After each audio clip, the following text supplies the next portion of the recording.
सभी को नमस्कार। मेरा आज का विषय है गिजू भाई बधेका का पाठ्यक्रम संबंधी विचार। कैरिकुलम अकॉर्डिंग टू गिजू भाई बधेका। गिजू भाई बधेका भारत में बाल शिक्षा के क्षेत्र में एक जाना माना नाम है। उन्होंने अपना कार्य क्षेत्र बच्चों की शिक्षा को चुना और इस क्षेत्र में उन्होंने सुधार के कई उपाय प्रस्तुत किए। हम देखते हैं कि देश भर में शिक्षा में सुधार के रूप में जो आंदोलन आजादी के पूर्व छिड़ा हुआ था, उन सब के बीच गिजू भाई बधेका बड़े शांत भाव से गुजरात के बाल मंदिर के प्रांगण में ऐसी कार्य पद्धतियां विकसित कर गए जिनकी प्रासंगिकता तत्कालीन परिस्थितियों में तो प्रभावपूर्ण होकर देश भर में प्रसारित हुई ही आज भी उसकी अपनी महत्ता है, अपनी उपयोगिता है। बधेका ने अंग्रेजी शिक्षा के बीच भारतीय बच्चों को वह आश्रय दिया जो उनके मनोभावों, उनकी प्रकृति के अनुरूप थी। तथ्यों को रटने रटाने की तकनीकी प्रक्रिया के बीच बधेका अपनी बाल केंद्रित शिक्षा व्यवस्था द्वारा बच्चों को जिस स्वस्थ प्राकृतिक वातावरण में ला सके, वह वास्तव में बच्चों के प्रति उनका न्याय था। छोटे बच्चों की शिक्षा को समर्पित इस महान आत्मा को नमन करने के साथ उनके पाठ्यक्रम संबंधी विचारों को जानने के पूर्व उनके जीवन वृत्त पर भी एक नजर डालते हैं। गिजू भाई बधेका का जन्म 15 नवंबर 1885 में सौराष्ट्र के चित्तल गांव में हुआ था। उनका पूरा नाम गिरजा शंकर भगवान जी बधेका था। लोग उन्हें प्यार से गिजू भाई कहते थे। आगे चलकर वह इसी नाम से जाने जाने लगे। वह अपने बाल्यकाल में विद्यालयी वातावरण से प्रसन्न न थे। 1910 में बंबई में कानून की पढ़ाई पूरी करने के पश्चात गिजू भाई ने वकालत का काम शुरू किया, किंतु उस कार्य में उन्हें आनंद व संतोष प्राप्त न हो सका। 1915 में वह श्री दक्षिणामूर्ति भवन के कानूनी सलाहकार बने और 1916 में वह दक्षिणामूर्ति विद्यार्थी भवन से जुड़े। दक्षिणामूर्ति विद्यार्थी भवन गुजरात के भावनगर में स्थापित एक शैक्षिक संस्था थी।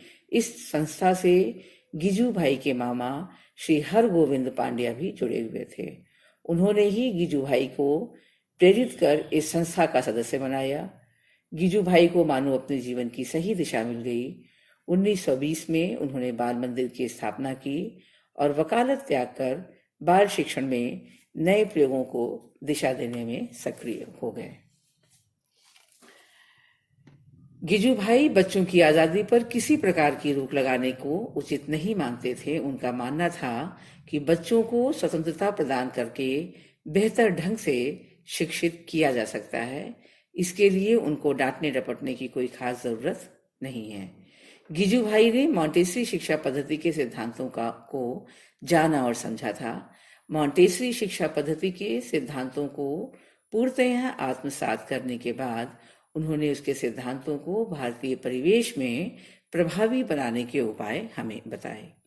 बच्चों को बगैर कोई यातना प्रताड़ना दिए उन्हें प्यार दुलार से पढ़ाने के लिए उन्होंने बाल केंद्रित शिक्षण के क्षेत्र में अनेक सफल प्रयोग किए। 1916 से 1936 के बीच वह बाल शिक्षा के विविध आयामों पर चिंतन मनन व प्रयोग करते रहे। उन्होंने बाल मंदिर को एक मंदिर माना और बालकों को उस मंदिर का देवता। उन्होंने बच्चों को देवता स्वरूप मानते हुए कहा था, बाल देवो भव। उन्होंने स्वयं को बच्चों के मंदिर का पुजारी माना और सच्चे मन से बाल रूपी ईश्वर की उपासना में लगे रहे। 1925 में उन्होंने भावनगर में प्रथम मॉन्टेसरी सम्मेलन आयोजित किया, जिसके साथ उन्होंने पहला अध्यापन मंदिर भी स्थापित किया। द्वितीय मॉन्टेसरी सम्मेलन 1928 भी गिजू भाई की अध्यक्षता में ही संपन्न हुआ। गांधी जी के व्यक्तित्व से प्रभावित गिजू भाई ने 1930 में गांधी जी के सत्याग्रह आंदोलन में भाग लिया।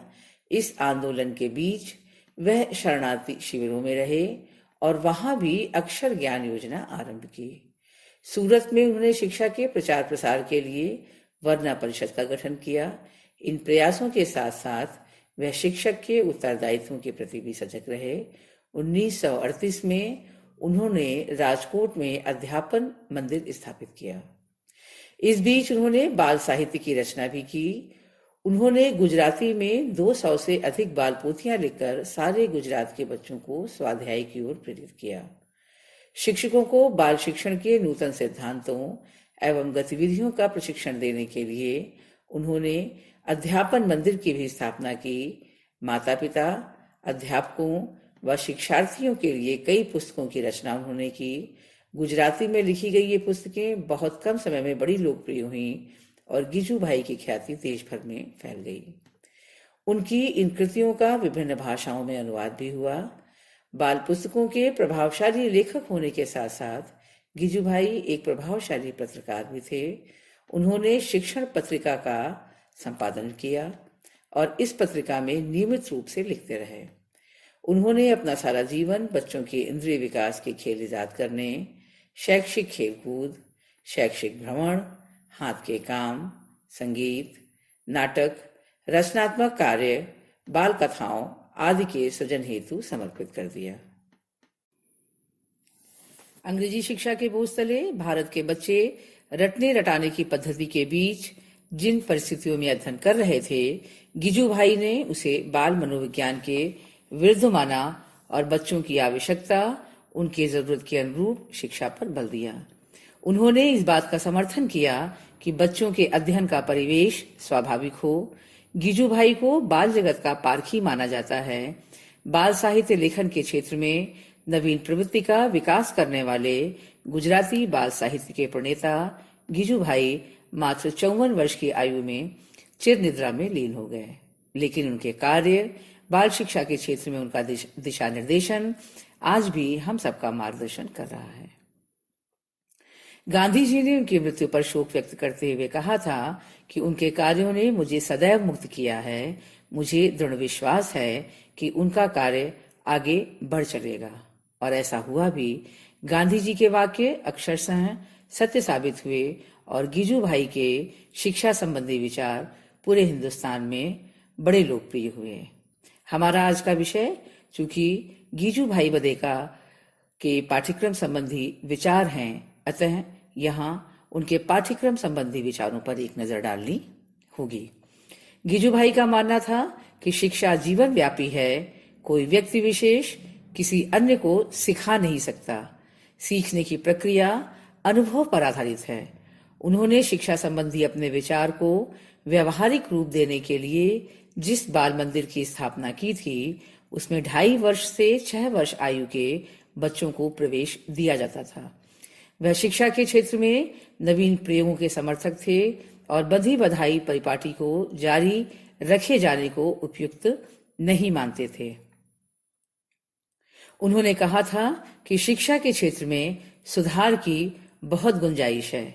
उनकी रचनाओं में हमें बाल शिक्षा के क्षेत्र में नवीन प्रयोगों के तमाम उदाहरण देखने को मिलते हैं।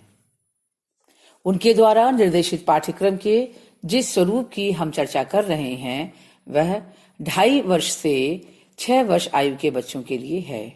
जीवन की यह अवस्था शिक्षा के शुरुआती दौर की अवस्था है। अतः इस आयु के बच्चों को यदि हम शिक्षा के प्रति आकर्षित कर सके, उन्हें स्कूलों से जोड़ सके, तो आगे का काम बड़ा ही आसान हो जाएगा। गिजू भाई का मानना था कि विद्यालय का पाठ्यक्रम बालक की व्यक्तिगत भिन्नता, प्रेरणा, मूल्यों तथा सीखने के सिद्धांतों के मनोवैज्ञानिक ज्ञान पर आधारित होने चाहिए। उनका यह भी मानना था कि पाठ्यक्रम अधिक से अधिक क्रियात्मक हो।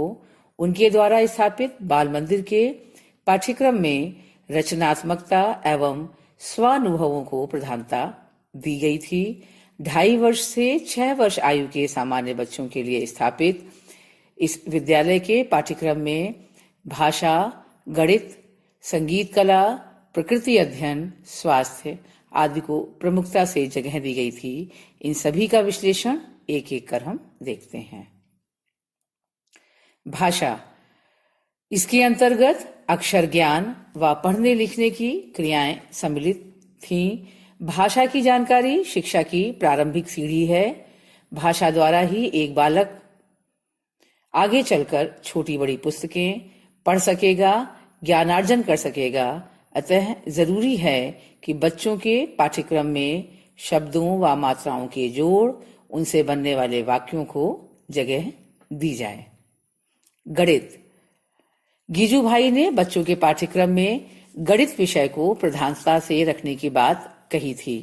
इसके अंतर्गत अंकों का ज्ञान, उनकी पहचान, दैनिक प्रयोग की गणनाएं जैसे जोड़, घटाना, गुणा तथा भाग आदि, छोटी उम्र में व्यवहारिक गणित की जानकारी और उसका अभ्यास आगे चलकर छात्र छात्राओं को उनकी बेहतर शिक्षा की पृष्ठभूमि देगा।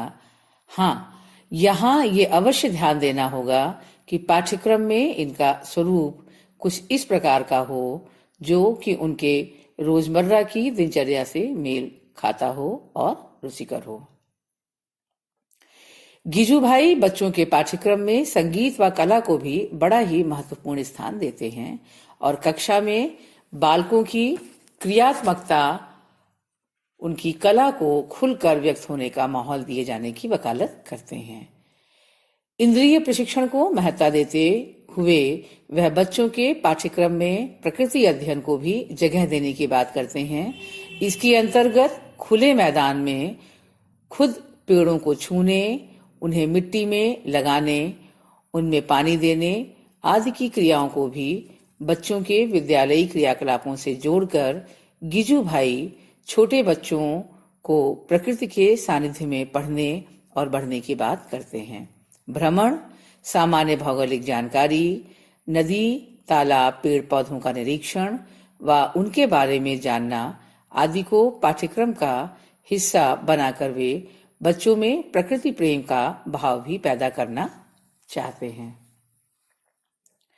शारीरिक साफ सफाई व शरीर को स्वस्थ बनाए रखने के नीति नियमों से भी गिजू भाई बच्चों को परिचित कराया जाना जरूरी समझते हैं और ऐसे क्रियाकलाप जो बच्चों को बेहतर स्वास्थ्य के नियम सिखा सकें, उन क्रियाओं को विद्यालयी पाठ्यक्रम में जगह देने की स्वीकृति देते हैं।